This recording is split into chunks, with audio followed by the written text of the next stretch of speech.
Kaya sa mga kanubi natin dyan na nagbabalak sumali sa mga club, tiyakin ninyo na yung inyong sasalihang club nagko-comply dun sa patakaran na ito, kasi isipin nyo, alagaan nyo yung ibon, ibigyan nyo ng vitamins, iti-training nyo, gugugulan nyo ng oras at halaga, pero pagka isinampan nyo sa truck, ipinagkatiwala nyo dun sa club, tapos yung club pala hindi pala nagko-comply sa mga regulations ng pamahalaan, makukumpis ka lang yung inyong mga ibon. Sayang naman. Yo, what's up mga kalapatids? Isang magandang umaga sa inyong lahat. Welcome back dito sa ating channel, Chocobulok TV. And for today's video, samahan niyo ako sapagkat sa episode na ito, pag-uusapan natin ang isa sa pinakamahalagang aspeto ng pag-aalaga sa ating mga alagang ibon na kalapati.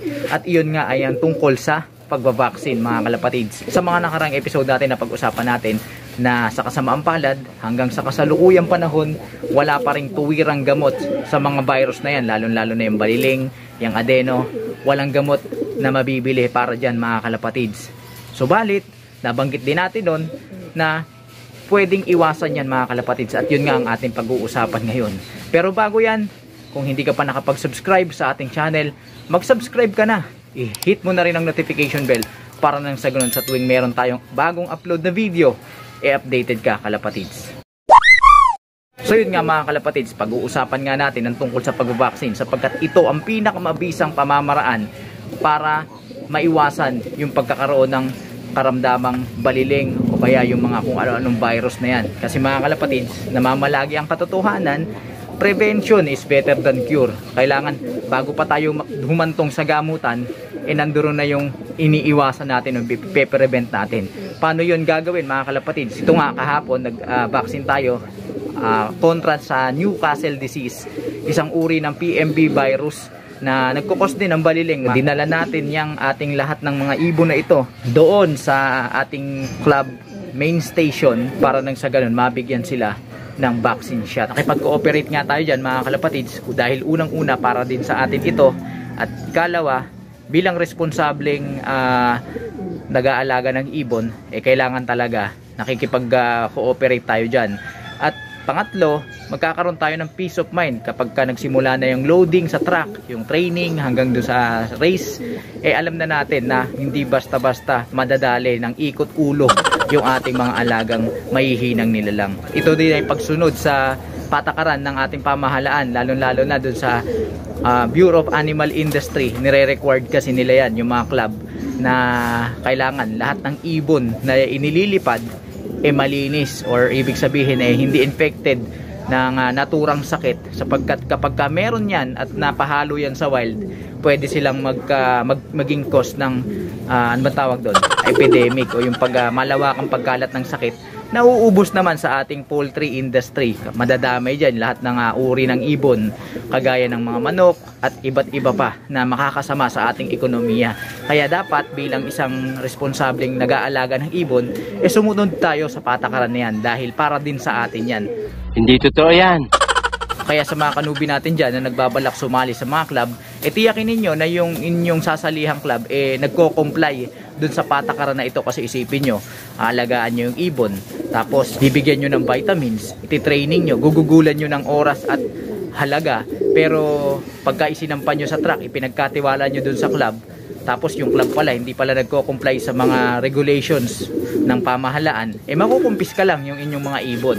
Sayang naman mga kalapatid. So tiyakin na ninyo na yung sasalihan ninyong club yung legit o yung legal, yung sumusunod sa patakaran na inilalagda ng batas, para nang sa ganun magkakaroon talaga kayo ng peace of mind mula sa health ng ibon nyo. Hindi sila madadamay sa mga sakit-sakit dahil doon sa club na sinalihan nyo nagsasagawa ng pagbabaksin o mass vaccine, tapos sumusunod pa, nagko-comply pa sa batas ng pamahalaan. So wala na kayong intindihin na alam nyo na yung ibon nyo, pagka ipinagkatiwala nyo doon sa truck, safe yung ibon nyo at hindi mapapano, hindi mahaharang ng mga kinauukulan dahil nga kulang-kulang yung papeles. So yun yung napag-usapan namin ng aming Vice President dito sa club. Pinalad tayong makausap si ma'am. Shout out po ma'am, maraming salamat sa kaunting oras na kwentuhan. At yun nga, tiniyak nila na lahat ng mga regulations na inilalagda ng pamahalaan kino-comply nila para nang sa ganun hindi magkakaroon ng problema yung club at the same time yung mga members na sumasali sa kanilang mga palaro. Sana lahat ng club ganun din para masaya. Talagang inaalagaan at minamalasakitan mula sa kapakanan ng buong club, sa mga ibon at siyempre dun sa mga manlalaro o yung mga fanciers na nakasali dun sa club. So shout out po, maraming salamat sa aming president na si Sir Tariman at si Vice President si Madam. Shout out po sa inyo at sana po pagpatuloy po ninyo yung inyong mabuting ginagawa sa club para nang sa ganun ay tularan din ng ibang club at maging responsable din, pangunahin na dun sa ginagawang pag-comply sa mga batas at regulation. Balik tayo dun sa ginawang pagbabaksin kahapon. Hindi ko na lang na-videoan sapagkat ako na yung pinaka huling-huli dahil humabol na lang tayo, galing tayo sa trabaho. Binigyan sila ng patak lang naman, isa sa mata, isa dun sa kanilang ilong. So ganun lang yung pag-immune sa kanila mga kalapatid. So yun ay para sa Newcastle's disease na dulot nga ng PMP virus. So pagka isinampa natin yung mga yan, meron na tayong peace of mind na hindi sila basta-basta tataob kung meron mang may sakit doon sa truck. Pero hindi mangyayari yun sapagkat ipinatupad ng aming president doon sa club na kapag hindi nakipag-participate or walang vaccine yung isang pansir o yung mga ibon ng isang pansir na kasali sa club, hindi niya pwedeng i-load. So yun na lang, it's a matter of responsibility na lang, di ba?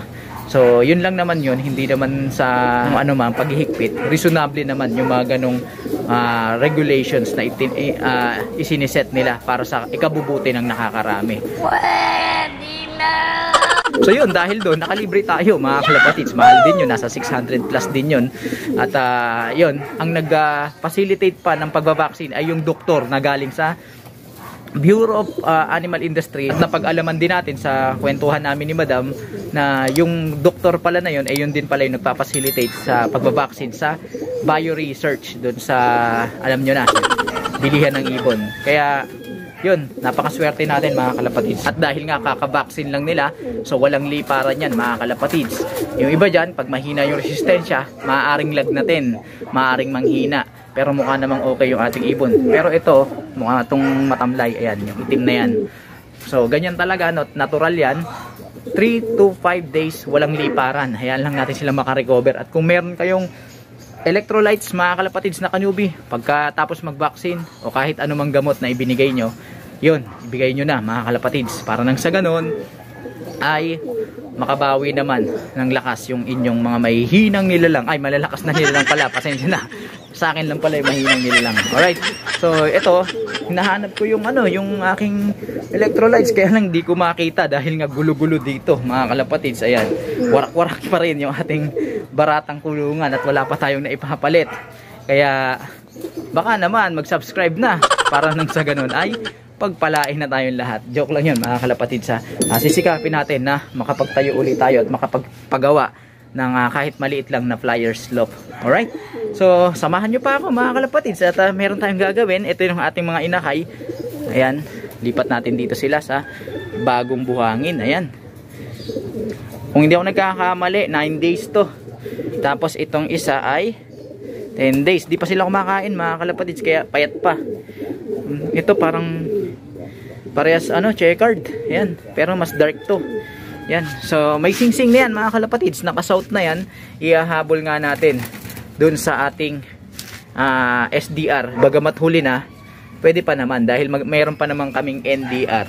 So sasamantalahin natin yung pagkakataon na yon na habang nag-NDR sila, magpapalaki tayo ng mga mahihinang nilalang na isilipad naman natin sa SDR.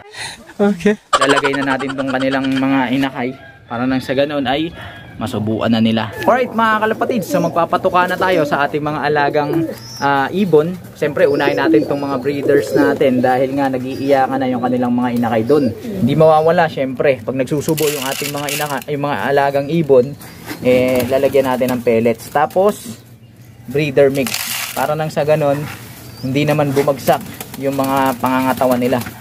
Alright, so pwede na yan, laban na yan. So lagay na natin dito. Ayan gutom na sila. Yan, alright. So mamaya lalagyan na natin ng tubig yan dahil nga kailangan nila ng panulak. Samantala dito naman tayo sa ating mga pliers. Ayan, more on carbohydrates yan mga kalapatid. Natira yan ni Angel tsaka ni Zach Focus. Ayun yung ating pinapatoka. Tapos lalagyan na lang natin dito. Dito itong mga to. Hoy! Naalikabukan nyo ako. Buta. Teka. Ay nako. Ayan. So konti lang. Ayan, gutom na sila. Grabe. Tabi. Hindi mapigilan mga kalapatids. Pasensya na kayo, mga pirata tong inaalagaan natin. Ayan, mga haragan. Yun. Ayan. Pasensya na kayo ha, dahil wala pa tayong maayos na kulungan. Diyan muna kayo magsiksikan. Kaya nagkaroon na tayo ng panibagong kulungan, i-reset natin yung pagkukondisyon ninyo. Tama-tama, kasama na sa conditioning ninyo yung vaccine na isinagawa natin kahapon. So, kampante na tayo dyan mga kalapatids. At sana na lang, wag na masira yung kanilang mga pakpak. Ayan, naglalaglagan. Makaka-apekto kasi yan. Pero okay lang, kung hindi tayo aabot sa NDR, doon na lang tayo sa susunod na south. Alam nyo naman, ganito yung ating kalagayan, medyo mahirap. So yun mga kalapatids, ang pinaka main point ng aking video para sa episode na ito, sana maging responsable yung tayo na nag-aalaga. Pagdating sa pag-aalaga ng ibon, pabaksin na ninyo mga kalapatids. Para na sa ganun, hindi na umabot dun sa tagtong mamomoblema kayo kung anong gagawin ninyo sa inyong mga alaga dahil nga umiikot na yung ulo. Nahadali na ng baliling. So may iwasan naman yun mga kalapatids. Kaya lang, ang problema, kapag huli na ang lahat, nangyari na, nagkaroon na ng sakit, wala na. Kaya umpisa pa lang mga kalapatids, bakunahan nyo na. Sabi nga, mag-umpisa ka sa tama, magtatapos ka sa tama. So napaka-importante lagi nating tandaan yan. At syempre doon na rin sa mga club na sana ay ganoon din sa anumang nilalaroan nyo, tayong lahat ay maging masunurin sa mga regulasyon na ipinatutupad. Hindi lang naman kasi para sa atin yun, kundi para sa lahat yun. Maging dun sa mga hindi nag-aalaga ng ibon, ng kalapate, dun sa mga, halimbawa, yung sa nag-aalaga ng mga manok, dun sa nasa poultry industry. So maging responsable tayo dahil malaki ang epekto ng sakit na yan kung magkakaroon ng hindi magandang pangyayaring epidemic. So maiiwasan natin yan kung tayo ay magtutulungan. Alright mga kalapatids, kala mo tatakbo sa eleksyon no?